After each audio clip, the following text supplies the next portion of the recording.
আজকে নিয়ে এসেছি রেসিপি চিজ স্যান্ডউইচ। ভীষণই একটা হেলদিও হয়, একদমই অয়েল কিন্তু খুবই কম।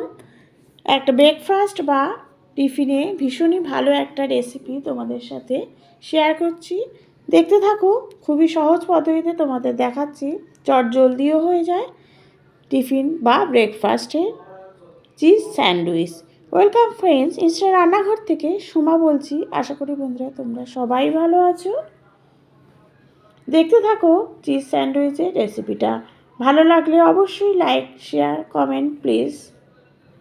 আর কোনো রেসিপি যদি তোমাদের লাগবে বা কোনো অনুরোধ রইল তাহলে অবশ্যই করো, তাহলে তোমাদের সাথে সেটা আমি শেয়ার করার চেষ্টা করব।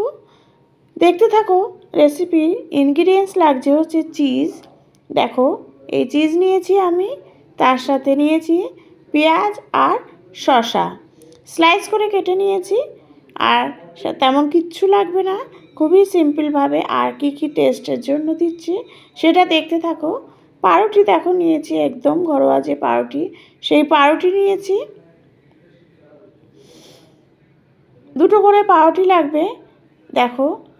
আর যেই কটা বানাবে সে কটা তো পাউরুটি নিয়ে নেবে।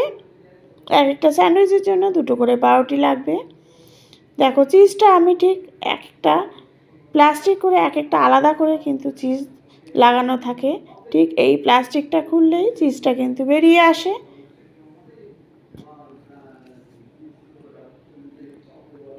খুব ভালো হয় এই চিজটা। পাউরুটির মধ্যে আমি দেখো আগে লাগিয়ে নিলাম। তারপরে দিচ্ছি হচ্ছে পেঁয়াজ। পেঁয়াজটা সাজানোর পর দেব হচ্ছে শসা।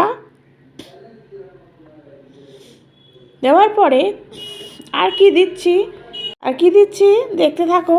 দিলাম হচ্ছে একটু বিট লবণ, আর দিচ্ছি হচ্ছে গোলমরিচের গুঁড়ো। এই গোলমরিচের জন্য কিন্তু টেস্টটা খুলবে ভালো। দিয়ে দিলাম হচ্ছে আরেকটা পাউরুটি, ভালো করে চিপে দিলাম। দেখো চাটুতে কিন্তু তেল দিয়ে আমি খুব হালকা তেলে ঢেকে ঢেকে ভাজবে, তাহলে চিজটাও গলে যাবে। এর ফলে কিন্তু খেতেও বেশ ভালো লাগে।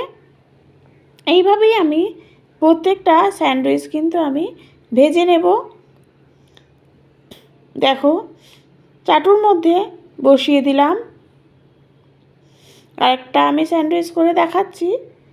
ঠিক এইভাবে এক পিঠ হয়ে গেলে আরেক পিঠ যখন উল্টে দিয়ে স্লাইড তেল দিয়ে এটা কিন্তু আমি ঢেকে দেব, তার ফলে চিজটাও গলে যাবে।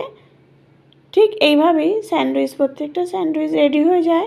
খুবই চটজলদি একটা টিফিন বা ব্রেকফাস্টের রেসিপি। কেমন লাগলো কমেন্ট করো। Thank you.